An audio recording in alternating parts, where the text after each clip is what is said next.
प्रिय विद्यार्थियों, आज मैं एमएड सेकेंड ईयर के अंतर्गत आपको वीडियो लेकर के आया हूं। उसमें मेरा आज का विषय है टीचर एजुकेशन, अध्यापक शिक्षा,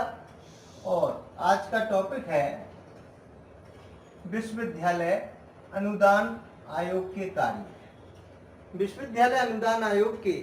वह कौन कौन से कार्य है जिसके अंतर्गत विश्वविद्यालयों का संचालन किया जाता है और कई प्रकार की वित्तीय सहायता के लिए या पाठ्यक्रम के अनुसार या पाठ्यक्रम के लिए कई प्रकार की ऐसी बातें बताई जाती है, उनके अनुसार विश्वविद्यालय का संचालन किया जाता है, नए विश्वविद्यालय की स्थापना की जाती है। इनके बारे में, इनके कार्यों के बारे में हम एक एक करके चर्चा करेंगे। तो पहला बिंदु है देश में स्थापित विभिन्न विश्वविद्यालयों के शिक्षा एवं शिक्षण स्तर को बढ़ाना। देश में जो भी विश्वविद्यालय स्थापित है, हमारे जो भी यूनिवर्सिटियां हैं, विश्वविद्यालय हैं, उनके शिक्षा एवं शिक्षण स्तर को बढ़ाने का कार्य विश्वविद्यालय अनुदान आयोग के कार्यों में सम्मिलित किया जाता है। क्योंकि विश्वविद्यालय अनुदान आयोग इस प्रकार के कार्य योजनाएं बनाता है कि जो भी हमारे विश्वविद्यालय हैं उनके लिए विभिन्न प्रकार की शिक्षण के स्तर को हम किस प्रकार से बढ़ा सकते हैं,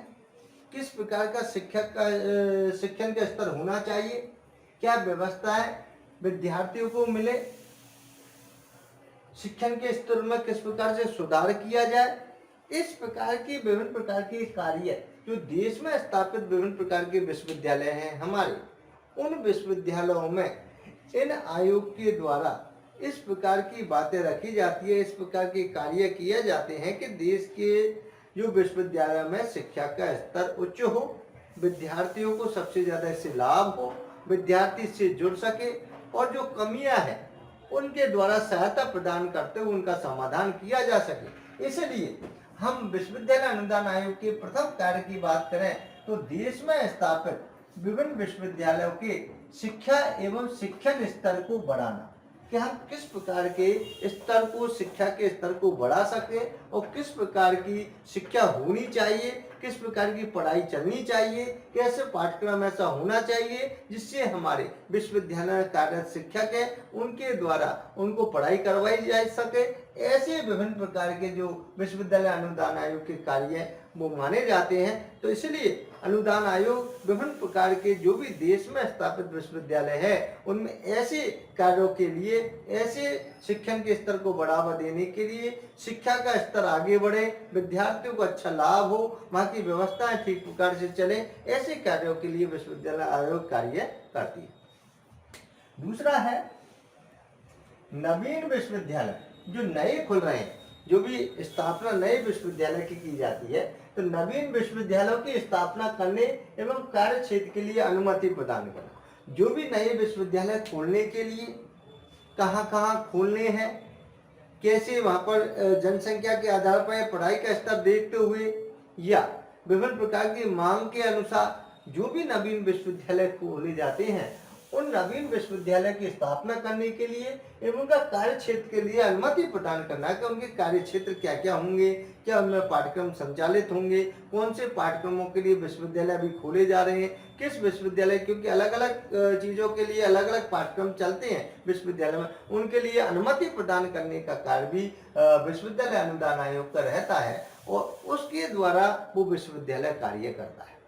जब विश्वविद्यालय नया होता है तो कई प्रकार की जो कठिनाइयाँ वहाँ पर रहती है, उन कठिनाइयों को दूर करने के लिए, समाधान के लिए, उन कठिनाइयों के समाधान के लिए हम आयोग से संपर्क करते हैं। आयोग विभिन्न प्रकार के मार्गदर्शन प्रदान करता है, उन मार्गदर्शन के आधार पर उन कठिनाइयों का समाधान किया जाता है, उन पाठ्यक्रमों का संचालन किया जाता है और उनकी स्थापना करते हुए कार्य क्षेत्र की अनुमति वहाँ से ली जाती है ताकि उनका संचालन किया जा सके, पाठ्यक्रम का संचालन किया जा सके सके, विभिन्न प्रकार की व्यवस्थाओं का संचालन किया जा सके, ऐसे कार्य क्षेत्र की अनुमति देने का कार्य भी विश्वविद्यालय अनुदान आयोग का कार्य होता है। वहाँ से अनुमति प्रदान करते हैं, वो विश्वविद्यालय संचालित किया जाता है, विश्वविद्यालय की स्थापना की जाती है, उन कोर्सेजों की बात की जाती है जहाँ पर उनको संचालित करना होता है। तो ये सारा जो कार्यक्रम है इसके द्वारा स्थापित किया जाता है ताकि विद्यार्थियों को इसमें कोई समस्या न आए, विश्वविद्यालय ठीक प्रकार से संचालन हो सके और उनके कार्य क्षेत्र के अनुसार जो भी है उनके कार्य के अनुसार वो अनुमति प्रदान करते हुए आगे बढ़ सके और हमारे पाठ्यक्रम संचालन हो सके। इस प्रकार के कार्यों को देखना, देखरेख करना, अनुमति प्रदान करना, संचालित करने का कार्यक्रम इसके द्वारा किया जाता है। अगला है विश्वविद्यालयों में, जो भी हमारे विश्वविद्यालय है तो संचालित पाठ्यक्रम जो अभी मैंने बताया था, परीक्षा प्रणालियों से संबंधी कार्य, जो भी हमारे विश्वविद्यालय है क्योंकि संचालित है या नए खुल रहे हैं, ये नए विश्वविद्यालयों की स्थापना करनी है, उन विश्वविद्यालयों को संचालित पाठ्यक्रमों में कि कौन कौन से विश्वविद्यालय में पाठ्यक्रम संचालित है, उन पाठ्यक्रमों की रूपरेखा बनाना, रूपरेखा बनाने के लिए पाठ्यक्रमों की अनुमति प्रदान करना, अनुमति प्रदान करते हुए किस प्रकार के अन्य जो कार्य हैं विश्वविद्यालय के संचालन में, जो भी हमारे मानवीय संसाधन हो या भौतिक संसाधन हो, उनकी स्थापना करना, उनकी अनुमति प्रदान करना और फिर उनका विश्वविद्यालय का सुचारू रूप से संचालन करना, और जो भी पाठ्यक्रम चल रहे उन पाठ्यक्रमों के संचालन के लिए किस प्रकार की परीक्षा प्रणाली होगी, कैसे परीक्षा ली जाएगी, कब परीक्षा ली जाएगी, इनकी व्यवस्थाओं का देखरेख करना, अनुमति प्रदान करना और किस परीक्षा का आधार क्या होगा, इन सारी बातों के लिए भी हमारे इन प्रणालियों पर ध्यान दिया जाता है। तो पाठ्यक्रमों के संबंधित, परीक्षा प्रणालियों के संबंधित कार्य भी हमारे अनुदान आयोग के द्वारा ये कार्य संपन्न किए जाते हैं ताकि बच्चों को कोई नुकसान न हो, विश्वविद्यालय का संचालन इस आयोग के द्वारा ठीक प्रकार से चल सके और जो भी संचालित पाठ्यक्रम है, जो मैंने अभी इससे पहले भी बताया था कि विश्वविद्यालय में विभिन्न प्रकार के पाठ्यक्रम चलाए जाते हैं और जब विश्वविद्यालय की स्थापना की जाती है तो कई प्रकार के नवीन पाठ्यक्रमों से उनको जोड़ा जाता है या खोले जाते हैं, विद्यार्थी उनसे जुड़ सके, विद्यार्थी अपने पाठ्यक्रम को पूरा कर सके और पूरा करते हुए कई प्रकार से किस प्रकार के उनका संचालन की जाए, कैसे पाठ्यक्रमों की स्थापना की जाए, कब उसकी परीक्षा रखी जाए, कब परीक्षा संपन्न की जाए, कितने अंकों की परीक्षा रखनी, ये सारा जो प्रोग्राम है इन आयोग के द्वारा उनके कार्यों के संपन्न करने के लिए उनसे परामर्श भी लिया जा सकता है। उन प्रणालियों संबंधी कार्यों की देखरेख करना भी इनके द्वारा हम कर सकते हैं। तो ये सभी कार्य विश्वविद्यालय अनुदान आयोग द्वारा किए जाते हैं जिसमें पाठ्यक्रमों पर विशेष संचालनों पर विशेष ध्यान दिया जाता है। जहाँ नवीन पाठ्यक्रम जहाँ जुड़े नहीं है, खुले नहीं है, जहाँ की रिक्वायरमेंट के आधार पर पाठ्यक्रम को संचालित करने की अनुमति प्रदान की जाती है, वो भी खोले जा सकते हैं। या विश्वविद्यालय में कोई पाठ्यक्रम है उससे कोई ज़्यादा छात्र जुड़ नहीं रहे तो उसके अलावा उन पाठ्यक्रमों से अलावा भी अन्य पाठ्यक्रमों से हम जोड़ सकते हैं। ऐसे विद्यार्थियों के लिए कई प्रकार से कैंपस का निर्माण करना, वित्तीय सहायता देना, वित्तीय स्वीकृति प्रदान करना, ऐसे नवीन पाठ्यक्रमों से जोड़ना, विद्यार्थियों को कैंपस में अध्ययन के लिए विश्वविद्यालय में नवीन प्रवेश देना, ये सभी कार्य विश्वविद्यालय के अनुदान आयोग के होते हैं। उनसे संबंधित परीक्षा प्रणालियाँ, टेस्टों के आधार पर, एडमिशन के आधार पर उनको लेना कि कौन से कोर्सेज में अनुमति परीक्षा के द्वारा ली जाए या डायरेक्ट मेरिट के आधार पर ली जाए, ये सारे कार्य इनके आधार पर किए जा सकते हैं। तो सभी संबंधी कार्य इनके द्वारा देखे जा सकते हैं, तो ये भी कार्य इनके द्वारा लिया जाता है। अगला है विभिन्न पाठ्यक्रमों से संबंधित जो भी पाठ्यक्रम संचालित है उनकी उपाधियां छात्रों को देने हेतु परामर्श। विभिन्न पाठ्यक्रम जैसे कई प्रकार से कृषि संबंधी पाठ्यक्रम भी होते हैं, शिक्षा संबंधी पाठ्यक्रम होते हैं, विज्ञान के भी कई प्रकार के ऐसे पाठ्यक्रम संचालित किए जाते हैं, या विभिन्न प्रकार से अन्य जो ऐसे बागवानी के भी या कॉमर्स के भी या साइंस के भी, जो भी हमारे जो भी संचालित विभिन्न प्रकार के मेडिकल डिपार्टमेंट के भी ऐसे पाठ्यक्रम चलते हैं, या उच्च अध्ययन के लिए भी कई ऐसे पाठ्यक्रम चलते हैं। जब विश्वविद्यालय खोले जाते हैं या विश्वविद्यालय की स्थापना की जाती है तो कई प्रकार के पाठ्यक्रमों को अनुमति प्रदान करना, खोलने की अनुमति प्रदान करने का कार्य भी हमारे विश्वविद्यालय अनुदान आयोग के कार्यों में सम्मिलित किया जाता है। इसी प्रकार विभिन्न प्रकार के जो विद्यार्थी इनसे पाठ्यक्रमों से जुड़े हुए हैं, जो भी मासिक कोर्सेज कर रहे हैं, उपाधियां ले रहे हैं, उन उपाधियों को वितरित करने या परामर्श देने का कार्य भी इनका होता है कि विभिन्न पाठ्यक्रमों से संबंधित उपाधियां छात्रों को देने हेतु परामर्श उनका दिया जाता है, सलाह प्रदान की जाती है अनुदान आयोग के द्वारा कि इस प्रकार की उपाधियां उनको प्रदान की जाए। क्योंकि विश्वविद्यालय की उपाधियां जब छात्रों को मिलती है तो कई प्रकार के जो परामर्श का कार्य है वो विश्वविद्यालय अनुदान आयोग के द्वारा दिया जाता है, ताकि विद्यार्थियों को ठीक प्रकार से वो कोर्सेज का संचालन करते हुए उपाधि प्राप्त हो सके, वो आगे जाकर वो उपाधियों का वो उपयोग ले सके और राजकीय सेवा में जा सके या विभिन्न संगठनों से जुड़ करके अपनी और उन्नति शिक्षा की कर सके। तो इस प्रकार के कार्य भी इनके द्वारा किए जाते हैं समय समय पर। तो विश्वविद्यालय अनुदान आयोग शिक्षा के क्षेत्र में अहम कार्य करता है या उच्च अध्ययन के लिए अच्छा कार्य करता है, विश्वविद्यालय में जो पाठ्यक्रम संचालन उसके लिए अच्छा कार्य करता है, वित्तीय सहायता प्रदान करने के लिए या उपाधियां के लिए परामर्श देने का कार्य भी इनका माना जाता है। तो कई ऐसे कार्यक्रम होते हैं जो विद्यार्थियों को साथ में लेकर या विश्वविद्यालय के जो पाठ्यक्रम संचालित है उनको ठीक प्रकार से संचालित करते हुए विद्यार्थियों को कई प्रकार के डिग्री, डिप्लोमा, उपाधियां मिल सके, इनसे संबंधित कार्य विश्वविद्यालय के द्वारा किया जाता है। तो एक एक करके मैंने ये सारे कार्यक्रम मैं आपको बता रहा हूँ, ऐसे कार्य बता रहा हूँ ताकि आप इससे जुड़ रहे हैं। तो इन सारी चीज़ों को देखते हुए हमें पाठ्यक्रमों से संबंधित विभिन्न उपाधियां छात्रों को देने हेतु परामर्श देने का कार्य भी इसके द्वारा दिया जाता है। तो ये भी कार्यक्रम इसके द्वारा संपन्न किए जाते हैं। अगला है विश्वविद्यालय की शैक्षणिक तथा वित्तीय क्रियाओं पर प्रशासनिक नियंत्रण। तो छात्रों की जब बात करें तो हमें छात्रों की सुविधा के लिए विश्वविद्यालय की शैक्षणिक तथा वित्तीय क्रियाओं पर प्रशासनिक नियंत्रण रखना भी जरूरी हो जाता है। विश्वविद्यालय की जब स्थापना तो कर दी जाती है, देश में विभिन्न प्रकार के विश्वविद्यालय खोले गए हैं या कोर्सेज के हिसाब से विश्वविद्यालय खोले गए हैं या अन्य अनेक पाठ्यक्रम के अनुसार अलग अलग विश्वविद्यालय खोले गए हैं, उनकी सारी व्यवस्थाएं कॉलेजों को किस प्रकार से उनसे जोड़ा जाए, किस प्रकार से उनके कार्य क्षेत्र को बढ़ाया जाए या विश्वविद्यालय से वो किस प्रकार से जुड़ सके और फिर अनुदान आयोग की सलाह के अनुसार उनका संचालन किस प्रकार से किया जा सके, विश्वविद्यालय में कौन कौन से और नवीन कार्य से हम जुड़ सके, ये सारी चीजें भी विश्वविद्यालय की शैक्षणिक तथा वित्तीय क्रियाओं पर प्रशासनिक नियंत्रण करने का कार्य भी इसके द्वारा अनुदान आयोग पर रहता है। किस प्रकार से हम वित्तीय स्वीकृति प्रदान लाते हुए हमारे विश्वविद्यालय का विकास करें, कैसे स्वीकृति ले सकते हैं, कैसे शैक्षणिक व्यवस्था हम अच्छी बना सकते हैं। जब तक वित्तीय या आर्थिक स्थिति ठीक नहीं होगी तब तक शैक्षणिक स्थिति में सुधार करना बड़ी मुश्किल हो जाता है। इसलिए हमें वित्तीय स्वीकृति या वित्तीय आर्थिकता को मजबूत करना भी जरूरी हो जाता है। इसलिए हमें इन प्रशासनिक तरीकों पर नियंत्रण करने का कार्य भी हमारा अनुदान आयोग पर रहता है कि हम किस प्रकार से हम विश्वविद्यालय की शैक्षणिक तथा वित्तीय क्रियाओं पर प्रशासनिक नियंत्रण कर सकते हैं। वहाँ पर जो भी अधिकारी बैठाए गए विश्वविद्यालय के संचालन करने के लिए, उनसे बीच बीच में उनको परामर्श देना, उनके कार्य योजना को देखना, विभिन्न प्रकार के विश्वविद्यालय की जांच करना, उनमें कोर्सेज ठीक प्रकार से चल रही है या न चल रहे, उनका संचालन ठीक प्रकार से हो रहा है या नहीं, विद्यार्थियों को इसका लाभ मिल रहा है या नहीं, इन सारी चीज़ों की देखरेख करना भी इनका कार्य होता है। इसलिए प्रशासनिक नियंत्रण करना, वित्तीय स्वीकृति लेना या वित्तीय आर्थिकता को मजबूत करना, शैक्षणिक व्यवस्थाओं को देखना भी हमारे विश्वविद्यालय अनुदान आयोग का कार्य होता है, ताकि विद्यार्थियों को इससे लाभ मिल सके, विश्वविद्यालय का विकास हो सके और वहाँ पर जो भी जिस जगह विश्वविद्यालय की स्थापना हो रही है उसमें जब नई नई कोर्सेज या नवीन कोर्सेज होंगे तो हमारे विभिन्न प्रदेशों के विद्यार्थी वहाँ पर जुड़ेंगे तो उनको शहर में अच्छी शिक्षा मिलेगी। तो कई प्रकार से हमारी जो आर्थिकता की मजबूती भी हुई, फीसों का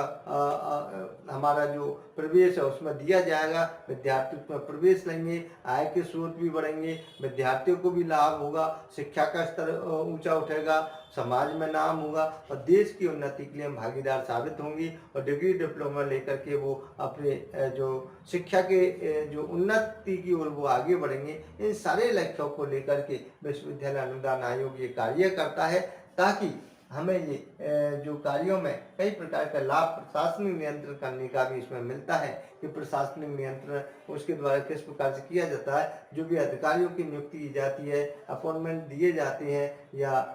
कार्य वो करते हैं, कई प्रकार की सर्विस उसमें करते हैं, तो उसको किस प्रकार से नियंत्रण हम कर सके, किस प्रकार से हमें खर्चा करना चाहिए, किस प्रकार आय के स्रोतों को बढ़ाना चाहिए ताकि विश्वविद्यालय और विकास विश्वविद्यालय कर सके। इन सारी चीज़ों की स्थापना करने का कार्य भी हमारा विश्वविद्यालय अनुदान आयोग का रहता है। अगला है उच्च स्तरीय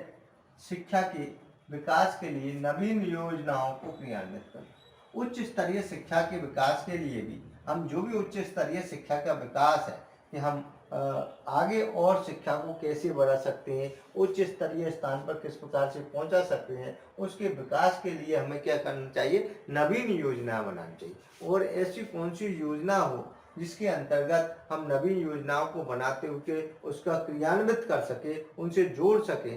विश्वविद्यालय के विभिन्न प्रकार के और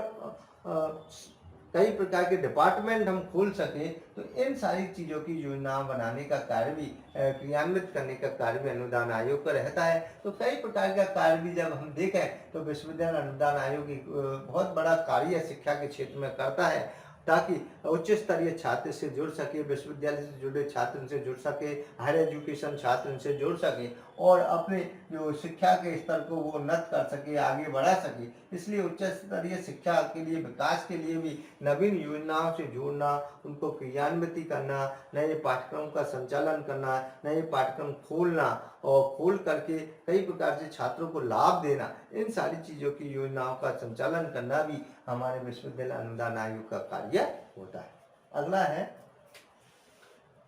विश्वविद्यालय शिक्षा से संबंधित समस्याओं का निराकरण। विश्वविद्यालय शिक्षा से संबंधित समस्याओं का निराकरण भी हम करते हैं। कई प्रकार की ऐसी बातें आ जाती है, देश में कई विश्वविद्यालय खोले गए हैं या खोले जा रहे हैं, नवीन विश्वविद्यालय की स्थापना की जा रही है, तो विश्वविद्यालय शिक्षा से संबंधित कई प्रकार की समस्याएं आ जाती हैं। कई प्रकार से हम देखें तो हमें अनुसंधान की आवश्यकता होती है, शोध की आवश्यकता होती है। ऐसी डिपार्टमेंट भी खोले जाते हैं जहाँ पर रिसर्च किया जा सके। ऐसी शिक्षा से संबंधित समस्याओं पर निराकरण हम कैसे कर सकते हैं। कई प्रकार आज देश में शिक्षा से संबंधित बहुत सी समस्या आ रही है, जहाँ पर हम शिक्षा की समस्याओं को कैसे समाधान कर सकते हैं। और आज वैज्ञानिक युग है, तकनीकी युग है, विद्यार्थियों को हमें तकनीक से जोड़ना चाहिए। कई स्थान ऐसे होते हैं जहाँ पर जब नवीन स्थापना की जाती है तो तकनीक के स्तर से वो नहीं जुड़ पाते, तो ऐसी शिक्षा से संबंधित कई प्रकार के पाठ्यक्रम है वहाँ पर नहीं खोले जा रहे हैं, तो उनसे भी कई प्रकार की शिक्षा की समस्याएं जुड़ रही है। तो उन पाठ्यक्रमों को आगे बढ़ाना या समस्याओं से शिक्षा से संबंधित समस्याओं का निराकरण करने का कार्य भी इनके द्वारा किया जाता है, ताकि विद्यार्थी इनसे जुड़ सके और आप अपने पाठ्यक्रम को पूरा कर सके, तकनीकी शिक्षा उपलब्ध हो सके, विद्यार्थियों को अच्छा लाभ मिल सके, वैज्ञानिकता से जुड़ सके। तो आज हम देखें तो कई प्रकार ऑनलाइन क्लासेस के माध्यम से जब कई प्रकार की ऐसी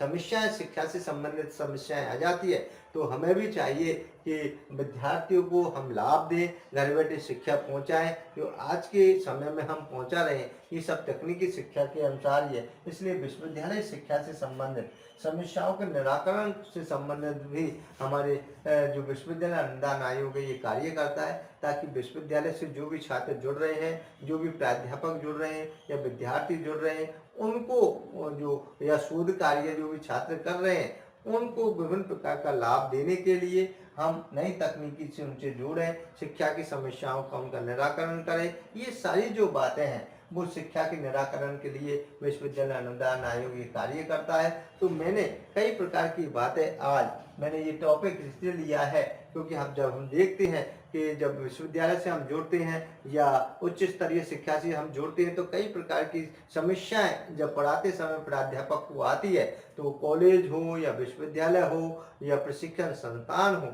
तो विद्यार्थियों को कई प्रकार की